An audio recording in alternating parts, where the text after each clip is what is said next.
Minneapolis turned into upset city here in the quarterfinals, at least, and really throughout this entire time, at least as of late, here in the Big Ten women's basketball tournament in Minneapolis. The quarterfinals saw number 1 Ohio State go down. They saw number 3 Indiana go down. All teams that we expected to be in these semifinals here on Semifinal Saturday from the Target Center in Minneapolis. The first game that I really want to start with is the first semifinal, the Maryland Terrapins and the Nebraska Cornhuskers. Of course, Maryland coming off that great, tough, hard-fought win against the number 1 seed Ohio State Buckeyes in the very first round of this thing, and Maryland was tough once again. You look at Jaz Shelley on the other side of the ball for Nebraska, 30 points, 50% from 3. She is a joy to watch, and she really went on a run in the first half of this game. Maryland hung in there and made this a game into the third quarter, later on into the second half. But it's Nebraska advancing. This is a team, of course, a lot of the attention is going to go to Jaz Shelley and what she was able to do on the offensive side of the ball, leading the Cornhuskers in points. But this is a group that's very diverse in its scoring attack and is going to advance to the Big Ten tournament final. It's been well documented. It's been since 2014 since Nebraska's been back to the championship game of the Big Ten tournament. So we're excited, and I couldn't be more pleased that this is the group that's taking us there. And we have pretty elite stuff, and I mean, I felt really good before this game, and there's no reason why I can't feel like that tomorrow. We have all the resources possible, getting an ice bath after this, and we trained for this before the season even started, so I'm ready for it. I felt like we were making the right reads today, and just super proud of this team, our coaches. We worked so hard to get here, and I'm just really excited for tomorrow. Love how we played the last 3 days. I mean, we fought and we battled both ends of the floor, and we have a locker room full of a lot of competitors that have fought and stuck through a lot of adversity this season, and you see that they're built for March, and we're ready to take on the next tournament. I feel like we just didn't make a shot when we needed to push over that hump. I feel like if we would have grabbed that lead, we probably would have never looked back. We missed a lot of wide open shots that usually are uncharacteristic of us.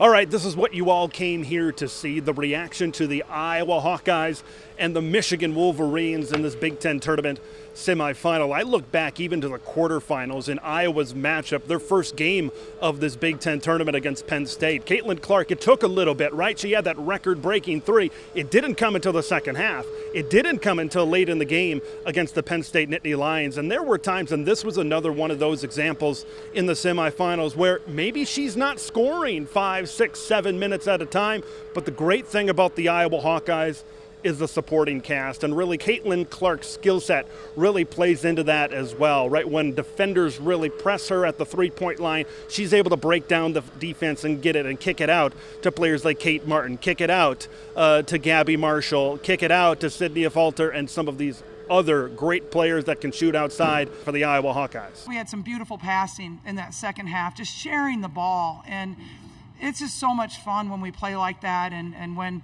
everybody is getting involved like that. Gabby's been shooting it well. Kate's been playing great. Hannah's been great.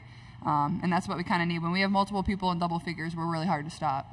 Now, although the score kind of reflected the game from the tournament final in this building against Ohio State last year, this Michigan came out, and they came out strong, shooting it great from behind the arc, and they kind of knocked back Iowa a little bit on their heels to start, but this is a long game. This is a 4-quarter game, and it is very difficult for anybody in college basketball to get into a 3-point shootout with the Iowa Hawkeyes. And once Michigan kind of cooled down a little bit, that's exactly when the Iowa Hawkeyes really started to heat up. Iowa's a great team, and I thought we came out in the first quarter and were exceptional and were able to match their pace of play.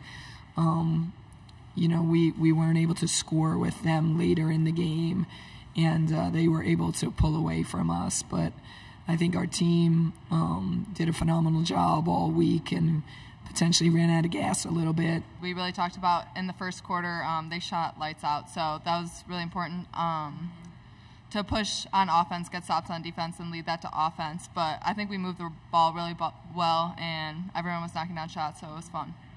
It's hard enough playing in the Iowa Hawkeyes, and it's hard enough when Iowa goes on a run and you just get knocked back on your heels, and when they're getting out in transition and when they're able to hit that shot from the outside, whether it's Cailtin Clark or whether it's the supporting cast that I mentioned before. That's one thing, but then you add in Carver North. I was here for the championship game of the Big Ten tournament last year in this semifinals.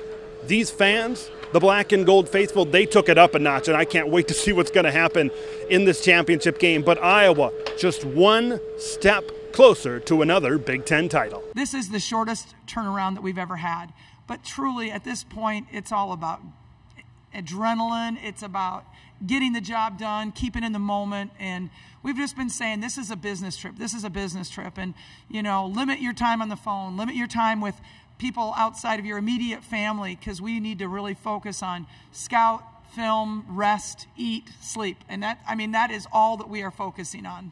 Man, this is going to be a fun one. The Iowa Hawkeyes and the Nebraska Cornhuskers in the Big Ten tournament championship game. We all know how much Hawkeye fans and Cornhusker fans love each other, right, from following them throughout the football season and other sports across the Big Ten Conference. I think the key for Nebraska is that closeout defense, right, is that perimeter defense for them to be able to kind of get in the face of some of these Hawkeye shooters. And it's tough because there are just so many of these Hawkeye shooters, but they need to find a way, maybe slow that tempo down just a little bit. It's going to be a fun one. There's going to be a reaction, post-game players and coaches, everything on the channel. Until then, we'll see you in the next one.